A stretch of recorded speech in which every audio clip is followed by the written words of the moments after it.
नमस्कार दोस्तों, आपके अपने YouTube चैनल झारखंड एजुकेशन में आपका स्वागत है। हम लोग सॉल्व कर रहे हैं 2022 का क्लास 12 कंप्यूटर साइंस का क्वेश्चन पेपर टर्म 2।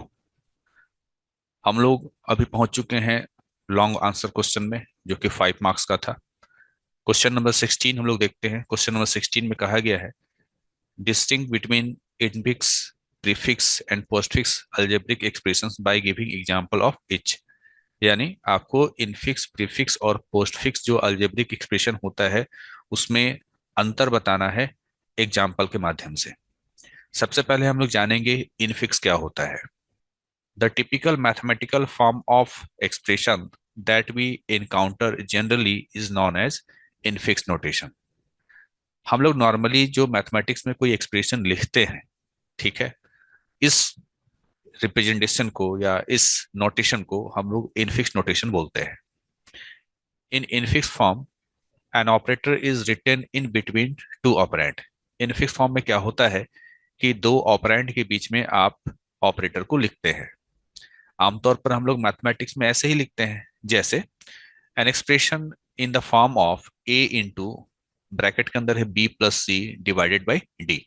ठीक है, इसी तरीके से जो है एक्सप्रेशन को लिखा जाता है। जैसे अगर लिखना हो ए और बी को जोड़ना है तो हम लोग ए प्लस बी लिखते हैं, यानी ऑपरेटर हमारा बीच में होता है। और ये ए और बी, इसे हम लोग ऑपरेंड बोलेंगे। ठीक है, ए और बी को क्या बोलेंगे? ए और बी को हम लोग ऑपरेंड बोलेंगे, और प्लस को हम लोग क्या बोलेंगे? ऑपरेटर बोलेंगे। तो इनफिक्स नोटेशन में क्या होता है कि ऑपरेटर को ऑपरेंड के बीच में लिखा जाता है, जैसे ए प्लस बी। उसी प्रकार से यहां पर लिखा हुआ है। ठीक है, ये किस फॉर्म में है? ये इनफिक्स फॉर्म में है।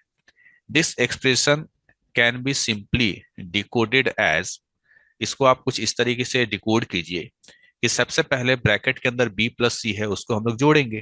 तो ऐड बी एंड सी, पहले बी और सी को जोड़ा जाएगा। देन उसके बाद जो है मल्टीप्लाई करेंगे, जो भी रिजल्ट आएगा बी प्लस सी को जोड़ करके जो भी रिजल्ट आएगा उसको एक साथ मल्टीप्लाई करेंगे। ठीक है, and divide it by D for the final answer. और बी प्लस सी को जोड़ करके जो भी वैल्यू आएगा उसको ए के साथ गुना करने के बाद जो रिजल्ट आएगा उसको हम लोग डिवाइड करेंगे डी से, और ये हमारा फाइनल आंसर होगा। This is infix notation. ठीक है, अब हम लोग बात करते हैं प्रीफिक्स नोटेशन का। In prefix expression an operator is written before its operand.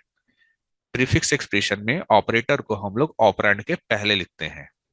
This notation is also known as Polish notation. इसको हम लोग पॉलिश नोटेशन भी बोलते हैं। For example, the above expression can be written in the prefix form. ऊपर में जो अभी एक्सप्रेशन लिखा गया था, कौन सा?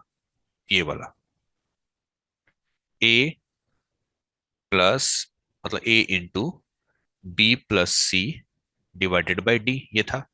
इसको प्रीफिक्स में लिखा जाएगा डिवीजन पहले, ठीक है, फिर मल्टीप्लिकेशन, फिर ए, फिर प्लस, फिर बी, फिर सी, फिर डी। हालांकि इसको लिखा कैसे गया था ये एक अनदर टॉपिक है। ठीक है, वो होता है कन्वर्जन, जिसमें हम लोग इनफिक्स से प्रीफिक्स में कन्वर्ट करते हैं, वो एक अलग टॉपिक है।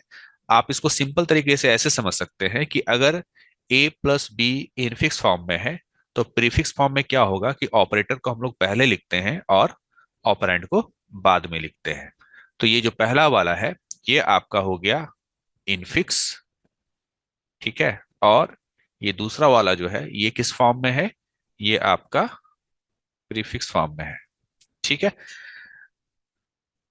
This type of expression can not be simply decoded as infix expression. आपने अभी इनफिक्स एक्सप्रेशन में बड़े आसानी से आपने क्या कर लिया? सॉल्व कर लिया कि आप पहले क्या क्या काम करेंगे, है ना। आपने जैसे कहा कि पहले बी प्लस सी को जोड़ेंगे, उसके बाद उसको ए से मल्टीप्लाई करेंगे, देन जो रिजल्ट आएगा उसको डी से डिवाइड करेंगे। यहां पर इस एक्सप्रेशन को देख करके आपको समझ में नहीं आएगा कि कैसे कैसे इवेलुएट करना है, इस एक्सप्रेशन को कैसे कैसे इवेलुएट करेंगे, ये आप अभी समझ नहीं पाएंगे। इसके लिए बहुत सारा मेथड होता है। नेक्स्ट हमारा जो है वो है postfix notation. In postfix expression an operator is written after it operands. ठीक है, इसमें क्या होता है कि ऑपरेटर को हम लोग ऑपरेंड के बाद में लिखते हैं। जैसे मान लीजिए ए प्लस बी जो है ये आपका इनफिक्स फॉर्म है, ठीक है, जिसमें ऑपरेटर बीच में है। वही इस ऑपरेटर को बाद में लिखा जाए तो इसे हम लोग कौन सा नोटेशन कहेंगे? Postfix. ठीक। This notation is also known as reverse Polish notation, ठीक है। तो अभी हमने कुछ देर पहले पढ़ा था कि प्रीफिक्स को कहा जाता था पॉलिश नोटेशन और पोस्टफिक्स को कहा जाता है reverse Polish notation. For example the above expression can be written in postfix form. Above example कहने का मतलब जो ऊपर में अभी बताया गया था ना, सबसे ऊपर में इनफिक्स में बताया गया था कि A into B plus C divided by D, ये आपका इनफिक्स फॉर्म था, सबसे ऊपर में यही लिखा गया था, ठीक। तो इसको अगर हम लोगों को लिखा जाए पोस्टफिक्स में तो कुछ वो इस तरीके से नजर आएगा, A B C plus into D divided by, है ना, डी डिवाइडेड, डी डिवीजन। तो ये भी कैसे किया गया, ये भी एक अनदर टॉपिक है, ठीक है, वो कन्वर्जन के तहत आता है, जिसमें आपको सीखना होता है कि इनफिक्स से हम लोग पोस्टफिक्स में कैसे कन्वर्ट करते हैं। This type of expression cannot be simply decoded as infix expression. इसके बारे में भी यही कहा जा रहा है कि जिस प्रकार से आप इनफिक्स एक्सप्रेशन को सॉल्व कर लेते, ठीक है, या डिकोड कर सकते थे, उस तरीके से या उस आसानी से इसको आप डिकोड नहीं कर पाएंगे। यहाँ पर कुछ एग्जाम्पल दिया गया है, ठीक है, एग्जाम्पल के माध्यम से फिर से समझिए। यहाँ पर लिखा हुआ है ए प्लस बी, ये इनफिक्स फॉर्म में है। प्रीफिक्स फॉर्म में कैसे लिखा जाएगा, प्रीफिक्स में ऑपरेटर पहले लगाते हैं तो प्लस ए बी, ठीक है, यानी ये तीनों इक्विवेलेंट है, A plus B plus A B और ए बी प्लस, ये तीनों इक्विवेलेंट है, बस लिखने का तरीका अलग अलग है, ठीक है। यानी अगर लिखा जाए 2 + 3 तो क्या देगा आपको, ये 5 देगा। यही लिखा जाए 2, है ना, +2, 3, ये भी आपको 5 ही देगा। यहाँ पर 2, 3 और यहाँ पर प्लस, तो ये भी आपको क्या देगा, 5 ही देगा। तो लिखने का रिप्रेजेंटेशन अलग अलग है। अब यहाँ पर देखिए, यहाँ पर लिखा हुआ ए प्लस बी माइनस सी, ठीक है। तो आप इसको कुछ इस तरीके से सोच सकते हैं कि ए प्लस बी हम चाहे तो इसको ब्रैकेट में डाल दें, है ना, इस रूप में लिखा जा सकता है। अब इसको आप ऐसे कर सकते हो कि पहले हम ए बी को क्या करेंगे, पहले हम ए बी को जोड़ेंगे तो प्लस ए बी हो गया, ठीक है। इसको कैसा लिखा गया है, इसको दो स्टेप में बनाया है ना, जैसे आपको प्लस ए बी, ये एक वैल्यू हो गया, माइनस सी, ठीक है। हमने ए बी को क्या किया, जोड़ा, कैसे, प्लस ए बी, प्रीफिक्स में ऑपरेटर पहले होता है, माइनस सी। अब ये एक वैल्यू हो गया और ये एक दूसरा वैल्यू हो गया और बीच में इसके क्या है, सब्ट्रैक्शन है। तो प्रीफिक्स में क्या होता है, ऑपरेटर को पहले लिखते हैं, तो मैंने ऑपरेटर लिखा पहले, ठीक। उसके बाद दिस इज फर्स्ट वैल्यू, ये मेरा पहला वैल्यू है प्लस ए बी, और सी मेरा दूसरा वैल्यू है सी, इस तरीके से। तो ये जो कन्वर्जन किया गया है इसके लिए आपको प्रैक्टिस करना पड़ेगा, बहुत सारा क्वेश्चंस कन्वर्जन वाला आता है आपके एग्जाम में, ठीक है, उसका प्रैक्टिस आपको करना पड़ेगा, जो हम अनदर किसी वीडियो में देख लेंगे। अब आते हैं कि इसको कैसे लिखा गया, यानी ये जो ए प्लस बी माइनस सी है, इसी को ही हमने पोस्टफिक्स में कुछ ऐसे लिखा है, ठीक है। कैसे होता है, थोड़ा सा हिंट्स दे देते हैं कि जैसे ये इनफिक्स में है, कौन सा, ए प्लस बी माइनस सी, ये इनफिक्स में है, ठीक। अब ये जो आपका इनफिक्स में है, मैंने कहा कि पहले इसको एक ब्रैकेट दे देते हैं, ठीक है। तो ए प्लस बी यानी ब्रैकेट वाला काम पहले होता है, तो यहां पर होगा ए बी प्लस, ये एक वैल्यू हो गया, माइनस सी, सी एक दूसरा वैल्यू, यानी ए बी प्लस एक वैल्यू की तरह ट्रीट कीजिए और सी भी एक वैल्यू हो गया। अब ये माइनस है, आप जानते हैं कि पहले हम लोग पोस्टफिक्स में पहले हम लोग वैल्यू को लिखते हैं, तो पहला वैल्यू है मेरा ए बी प्लस, दूसरा वैल्यू है सी, और उसके बाद ये ऑपरेटर माइनस। देखिए यही आंसर आपका यहाँ पर आया है, ठीक है। तो इनफिक्स से पोस्ट फिक्स क्वेश्चंस ज्यादा एग्जाम में आया है, ठीक है। इस साल तो मतलब 2022 में तो ये क्वेश्चन नहीं पूछा था इनफिक्स से आपका पोस्ट फिक्स में कन्वर्ट करना, लेकिन अगर 2022 से पहले का बहुत सारा साल देखें तो यहाँ पर क्वेश्चंस पूछा है कई बार कि इनफिक्स से पोस्ट फिक्स में कैसे कन्वर्ट करते हैं। नाउ क्वेश्चन नंबर 17, ये भी क्वेश्चंस बहुत कॉमन है, ठीक है। 1-2 साल के अंतराल पर, 1-2 साल के गैप पर ये क्वेश्चन आता है। Evaluate the following post fix, ठीक है, पोस्ट फिक्स दिया हुआ है, कोई पोस्ट फिक्स एक्सप्रेशन दिया हुआ है, उसको सॉल्व करना है, ठीक है। पोस्ट फिक्स एक्सप्रेशन दिया हुआ है, उसको सॉल्व करना है यूजिंग स्टैक, स्टैक के मदद से, ठीक है। And so the contents of the stack after execution of each operation, साथ ही साथ आपको यह भी बताना है कि स्टैक में हर एक ऑपरेशन करने के बाद स्टैक का स्थिति क्या है। ये बात आपको समझ में आएगा जब हम यहाँ पर आप लोगों के सामने इसका सॉल्यूशन करेंगे। तो आपका वो पोस्ट फिक्स एक्सप्रेशन है क्या, तो देखिए पोस्ट फिक्स में ऑपरेटर बाद में लिखा जाता है ना। तो 50 है, कॉमा 40 है, फिर प्लस है, फिर 18 है, फिर 14 है, फिर माइनस है, फिर इनटू है, मल्टीप्लीकेशन है, देन प्लस है। यहाँ पर क्वेश्चन को लेकर के थोड़ा सा कंफ्यूजन है। कंफ्यूजन क्या, मेरे हिसाब से, ठीक है, मेरा ओपिनियन है कि ये जो है क्वेश्चन थोड़ा सा मिस्टेक है इसमें, ठीक है, इस क्वेश्चन में थोड़ा सा मिस्टेक है। ठीक है, कैसे आप देख लीजिए। मान लीजिए कि a plus B minus C, generally आप एक्सप्रेशन लिखते हो तो वैल्यू कितना होता है, वैल्यू जनरली जितना होता है उससे एक कम आपका ऑपरेटर होता है। ठीक है, देख रहे हैं ना, प्लस और माइनस जो है दो ऑपरेटर है और वैल्यूज कितना है, 3 है। यहाँ पर गौर कीजिए, यहाँ पर जो वैल्यूज है और जो ऑपरेटर है दोनों सेम सेम है, 1 2 3 4, है ना, चार वैल्यूज यानी चार ऑपरेंड। और ऑपरेटर देखिए कितना है, 1 2 3 4, जो कि पॉसिबल नहीं है कि किसी एक्सप्रेशन में जितना वैल्यू हो उतना ही संख्या ऑपरेटर का भी हो, ये पॉसिबल नहीं है। इसलिए मैंने अपने हिसाब से इसको सुधार करके इसका सॉल्यूशन लिखा है और मैंने ये मान करके चला है कि आप जो है आखिरी वाला जो ऑपरेटर है दैट इज प्लस, इसको भूल जाइए कि ये नहीं है।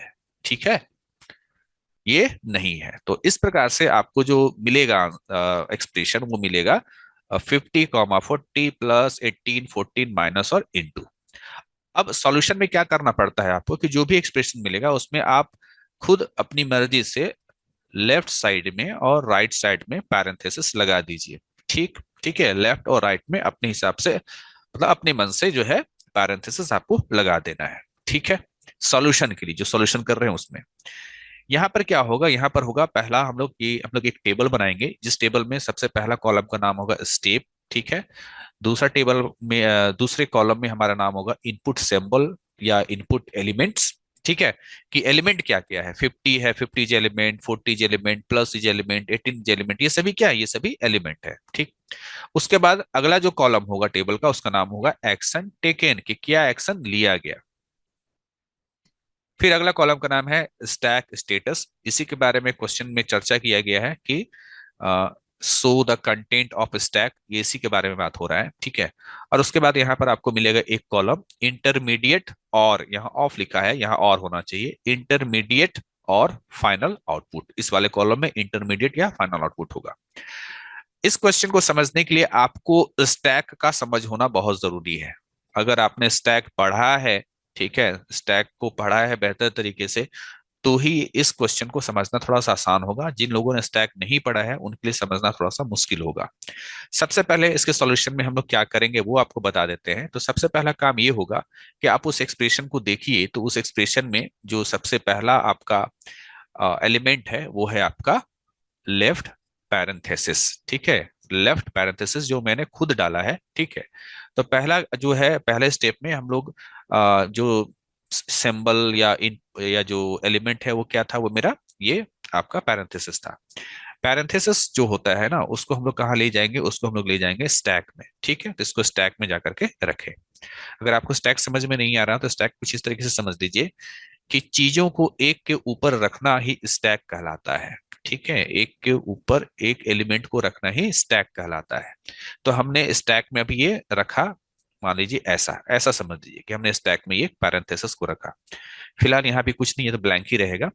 सेकंड आपने एलिमेंट रीड किया वो 50, तो 50 को क्या करना है, 50 को इसको स्टैक में पुश कर देना है। यानी कि आप ऐसे समझिए, इसको तो हम लोग पैरेलली लिख रहे हैं लेकिन इमेजिन कीजिए कि इस तरीके से है।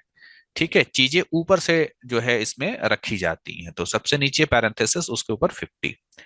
उसके बाद जो आपका अगला जो एलिमेंट है वो है 40। 40 को हमने रीड किया, तो एलिमेंट अगर आता है ना, याद रखना, एलिमेंट में अगर कोई वैल्यू आता है, एलिमेंट में अगर कोई वैल्यू आता है तो वैल्यू को हम लोग स्टैक में डालते चले जाते हैं। तो 40 आया तो इसको पुश करेंगे कहाँ, स्टैक में। तो आपका 50 के ऊपर जो है वो 40 उसको लिखा गया है इस तरीके से। इसके बाद अगला जो है एलिमेंट वो है आपका प्लस। प्लस चूंकि एक ऑपरेटर है, तो जैसे ही ऑपरेटर मिलता है तो हम लोग क्या करते हैं कि स्टैक में आखिरी के जो दो एलिमेंट होते हैं उसको पॉप करते हैं। पॉप मतलब निकालना होता है। ठीक है, हमने निकाला और निकाल करके यहाँ पर बगल में रखा। साथ ही साथ किसके चलते हम लोग को पॉप करना पड़ा, तो हमने कहा कि जब भी कोई ऑपरेटर आता है तो हम लोग दो एलिमेंट को निकाल देते हैं और जो ऑपरेटर रहता है उस ऑपरेटर के साथ मिल करके ऑपरेशन कर देते हैं। ठीक है, तो प्लस आया तो हमने 40 और 50 दोनों को निकाला और हमने ऑपरेशन कर दिया। यहाँ एक चीज का आपको ध्यान रखना है कि जिस ऑर्डर में आपको यहाँ पर नजर आ रहा है उसी ऑर्डर में आप लिखना। जैसे यहाँ पर है 50 देन 40, तो आप लिखना 50 देन 40। आप उल्टा मत कर देना 40 एंड 50, ऐसा नहीं करना। इस बात का आपको यहाँ पर ख्याल रखना है, ठीक है, कि जिस भी ऑर्डर में आपको यहाँ नजर आ रहा है उसी ऑर्डर में लिखिए, और वो जो प्लस ऑपरेटर है उसके बीच में डाल दीजिए। तो 50 + 40 ये 90, दिस इज इंटरमीडिएट रिजल्ट, अभी फाइनल रिजल्ट नहीं आया है, ये 90 है। पांचवा स्टेप में आपको करना ये है कि जो भी रिजल्ट आया उसको स्टैक में वापस ढकेल देना है, यानी पुश कर देना है। तो पुश रिजल्ट 90, तो 90 को हमने आप वापस स्टैक में डाल दिया। कुछ देर पहले जो है 50 और 40 निकल गया था, तो स्टैक में यहाँ पर खाली हो गया था, ठीक है। यहाँ ऑपरेशन होने के लिए दोनों चला गया, तो ऑपरेशन होकर के जो वैल्यू आया उसको हम लोग वापस पुश कर देते हैं स्टैक में, ठीक। ये हो गया। इसके बाद अगला एलिमेंट हम लोगों ने रीड किया, तो वो क्या था, 18 था। 18 चूंकि एक वैल्यू है ना, एक ऑपरेंड है, तो उसको वापस पुश करेंगे स्टैक में, तो 90 के ऊपर ये 18 आया। उसके बाद अगला हम लोगों ने रीड किया, तो आया हमारा 14। तो 14 भी चूंकि एक वैल्यू है, तो इसको हम लोग पुश करेंगे, तो हमने इसको पुश किया स्टैक में, ठीक है। तब देखिए 90 है, 18 है, 14 है। इसके बाद आपको मिल रहा है यहाँ पर माइनस। तो आपको याद रखना है कि जब भी कोई ऑपरेटर आता है तो हम लोग ऊपर के दो ऑपरेंड को निकाल देते हैं। तो ऊपर के दो ऑपरेंड कौन है, 18 और 14 है। तो ध्यान रखना, जिस क्रम में लिखा है उसी क्रम में आप जो है इसको निकाल करके यहाँ पर रखिए, है ना, इस वाले कॉलम में। और चूंकि माइनस के चलते ये हो रहा हम लोग का, है ना, माइनस है इसलिए हम लोग को पॉप करना पड़ा। तो 18 - 14 क्या है आपका रिजल्ट, यहाँ पर 2। हालांकि यहाँ मेरे से गलती हो गया है, यहाँ 2 नहीं होना चाहिए था, यहाँ पर आपका 4 होना चाहिए था। आप इसको सुधार लीजिएगा, 4, ठीक। उसके बाद अगला स्टेप क्या है कि जो रिजल्ट आता है उसको वापस हम लोग कहाँ डाल देंगे, उसको वापस डाल देंगे हम लोग स्टैक में। तो 90 के ऊपर क्या है ना, 90 के बाद या ऊपर जो भी कहिए, यहाँ पर 4 आया। इसके बाद आपको क्या करना है कि अगला जो, अगर आप लोग यहाँ पर देखें, तो वो है ऑपरेटर मल्टीप्लीकेशन का, ठीक है। तो अगला ऑपरेटर आया मल्टीप्लीकेशन। तो जैसे ही ऑपरेटर आता है हम लोग दो एलिमेंट निकालते हैं। तो आखिरी में एलिमेंट क्या था, 90 और 4 था। तो हम लोग यहाँ से 90 और 4 को निकाल लेंगे, ठीक है। 90 और 4 को हम लोग यहाँ पर क्या कर लेंगे, निकाल लेंगे, ठीक। और चूंकि ये मल्टीप्लीकेशन करना था, तो 90 और 4 के बीच में मल्टीप्लीकेशन होगा, और मल्टीप्लीकेशन करके होगा 360, ठीक है। अब जो रिजल्ट आता है उस रिजल्ट को आप जानते ही हैं कि वापस कहाँ करेंगे, पुश करेंगे। तो आप पुश करेंगे क्या, रिजल्ट 360, ठीक है, यहाँ पर 360। अब देखिए अगला जो है हम लोगों का वो है राइट पैरेंथेसिस। तो जैसे ही राइट पैरेंथेसिस आता है, याद रखना, जैसे ही राइट पैरेंथेसिस आता है, उस लेफ्ट और राइट के बीच में जो भी वैल्यू होगा उसको हम लोग निकाल देते हैं, पॉप एवरीथिंग, ठीक है। जैसे ही राइट पैरेंथेसिस आता है तो जो भी अंदर रहेगा लेफ्ट और राइट के बीच में वो सारा एलिमेंट हम लोग निकाल देते हैं। तो 360 था, तो 360 को हमने यहाँ पर क्या कर दिया, निकाल लिया। तो थोड़ा सा आप देख लेना, या 180 मेरे से गलती से हो गया है, ठीक है, सारा 360 होगा। मेन गलती यहां से हुआ था, 18 - 14 मैंने 2 लिख दिया था, यहाँ पर 4 होना चाहिए था, ठीक है। तो क्या बताया मैंने कि जैसे राइट पैरेंथेसिस आया, राइट पैरेंथेसिस आया कहां से, तो हमने क्या बोला, इनटू के बाद अगला क्या था, ये राइट पैरेंथेसिस यानी क्लोजिंग वाला, ठीक है। तो जैसे क्लोजिंग वाला आता है तो हम लोग उसके अंदर जो भी होता है उसको निकाल देते हैं, और यही आपका फाइनल आंसर हो जाएगा। तो फाइनल आंसर क्या हुआ, 360। यानी कि अगर आप इस एक्सप्रेशन को सॉल्व करते हैं तो इस एक्सप्रेशन को सॉल्व करने पर जो आपका फाइनल आंसर आएगा वो 360 होगा। अब आपने समझ लिया कि यहाँ पर जो ऑपरेटर दिया हुआ था, ये ऑपरेटर एक्स्ट्रा दिया हुआ था, इस ऑपरेटर का यहाँ पर होना नहीं चाहिए था, ठीक है, यहाँ पर इसको होना नहीं चाहिए था। तो ये काफी इंपॉर्टेंट क्वेश्चन है, ठीक है, क्वेश्चन नंबर 17। और क्वेश्चन नंबर 17 को समझने के लिए फिर से कह रहा हूं, आप लोग स्टैक थोड़ा सा आपको पढ़ना पड़ेगा डेटा स्ट्रक्चर यूनिट में, है ना। डेटा स्ट्रक्चर यूनिट में स्टैक एक चैप्टर है, वो स्टैक पढ़ेंगे। और ये स्टैक का एक्चुअली एक एप्लीकेशन है, this is application of stack, ठीक है। तो स्टैक पढ़ना पड़ेगा, तभी आप इसके एप्लीकेशंस पे आधारित ये क्वेश्चंस को आप समझ पाएंगे और बना पाएंगे। तो कुछ क्वेश्चंस और बाकी रह गए हैं 2022 के टर्म 2 के क्वेश्चन पेपर का, सभी 5 मार्क्स वाले ही हैं, ठीक है। तो बाकी का जो क्वेश्चन है वो हम लोग नेक्स्ट पार्ट में देखेंगे। तब तक के लिए थैंक यू।